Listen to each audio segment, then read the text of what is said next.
Hello. Hey guys, how are you? I'm just gonna wait for a few more people to come on.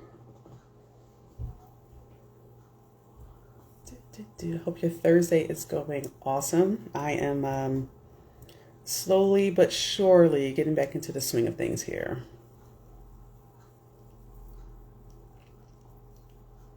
And I know it's been a while since I've come on live, but I want to thank you guys just for your prayers and your support. Like, it has been, wow, actually 1 month ago today, 15th of March is when my mother passed away. And I have been just blown away by the prayers and the messages and this is the support. Like my village is awesome. Hi, Locks and Business. Glad you joined me. So I want to talk to my entrepreneurs today. I know I feel like I've been neglecting you guys just a little bit, okay? I've been doing a lot of content, sharing a lot of information for 9 to 5ers, but I have something that I want to share with entrepreneurs, okay? So if you're an entrepreneur, if you know of an entrepreneur, come on in and say hi and tag them too. So I want to talk to you today real quickly about the number one reason why your content sucks. No one likes to hear their stuff sucks, right? We all like to think that we're really good at what we do, but guess what? It's okay, because that's what I'm here for. I'm here to help you out. So a lot of my clients, specifically entrepreneurs, they come to me frustrated because they feel like they're just throwing stuff out in terms of content and just trying to see what sticks. And I'm going to tell you why the content that you're writing, whether it's on your branding materials, your website, your social media, why it's not landing anywhere and not getting any type of results or traction, okay? Are you ready for this? So the number one reason why your content sucks is because you haven't taken the time to clarify your niche. No one wants to niche down, right? People like to say, it feels good to say like, oh, I'll work with everybody. I serve everyone. That is not true. We all have a niche, okay? So I just want to ask you, you guys can let me know whether you're watching this live or on the replay. Are you crystal clear on who your ideal client is? Let me know, right? Do you know exactly what their challenges are and what you offer them? Oh, which by the way, hi, I'm Dion, I'm a messaging maven. It is my job, it's my ministry to help brilliant Black women, both entrepreneurs and corporate climbers, get noticed in the marketplace so that they can earn the visibility, the credibility, and the coins that they deserve, okay? So yeah, let me know, entrepreneurs, like, do you know, are you crystal clear about who you serve, right? And I just want to tell you that when you know who you serve, you can then build out your products and services, right? And, really having that information will help you tailor your brand message to your ideal client. Okay, so for example, say you have a classic car. It's a classic. It's your pride and joy. I'm just going to say this because my dad, may he rest in peace, like he loved the old school cars. But, if you need someone to work on the car, like where do you go? Right? Probably not to a general mechanic, right? And while a general mechanic might know all about cars, you want to work with someone who really knows your car. You get what I'm saying, right? So what do you look for? You look for a specialist mechanic, right? So by providing a specialist service, you can actually charge more. My son's in class. It's really about showing people the value you have and also the value that you have to offer. So yeah, until you're explicitly clear on who you serve, and I don't mean age and income, I mean really, really clear, your content's going to suck, right? So yeah, I know you're wondering like, okay, I need to niche down, but how do I niche down? I'm going to tell you. And it's really simple. You have to answer some key questions and really start drilling down. And here are the 3 steps that you need to take to begin to clarify your niche. Number one, you have to tap into your ideal client's psyche. Okay, take note of their age, not just their age and their income, but like, who are they? What do they do? What problems do they have? Why do you want to help them? How can you help them? Where do they hang out, both online and in person?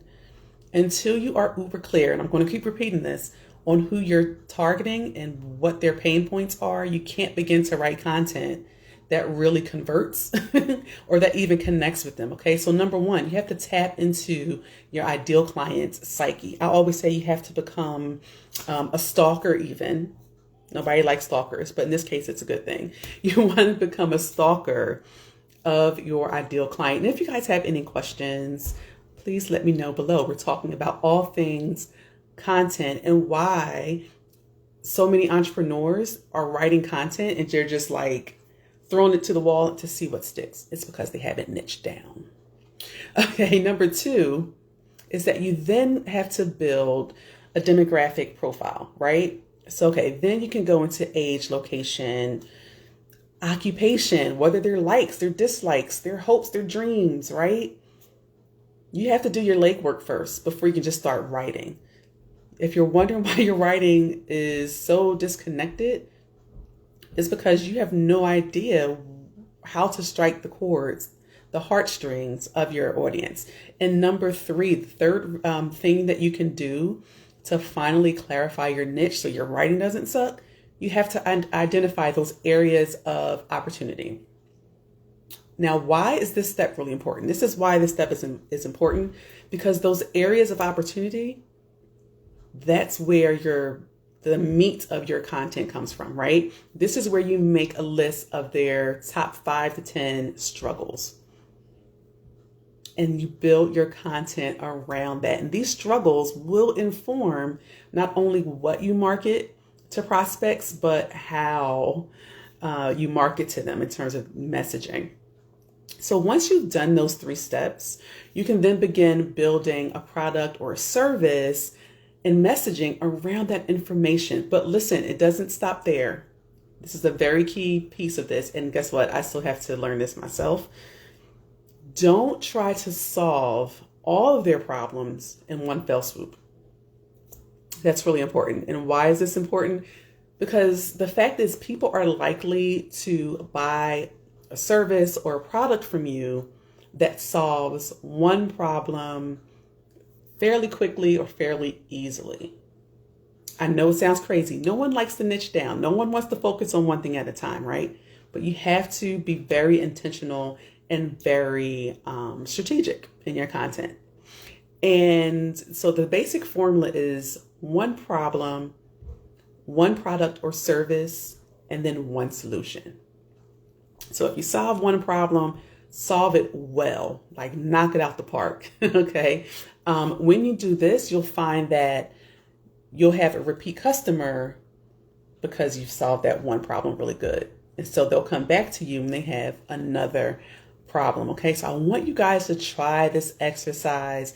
Feel free to DM me and let me know what you come up with, or share what you've come up with down below. So number one, I want you to tap into your ideal client's psyche. Who are they? What do they do? What problems do they face? Okay, why do you want to help them? And how do you help them? Number two, build out that demographic profile. This is, information like age, gender, occupation, habits, social media habits. Step 3, you want to identify the areas of opportunity by coming up with a list of 3 to 5 of their 3 to 5. Where did I get that from? 5 to 10 of their biggest struggles. Okay. But yeah, hopefully you guys have found this helpful. And one of the tools that I, share with my clients and that my clients absolutely love is the Ideal Client Blueprint. Now, what this blueprint is, it really is a step-by-step. How do I pay you to do that?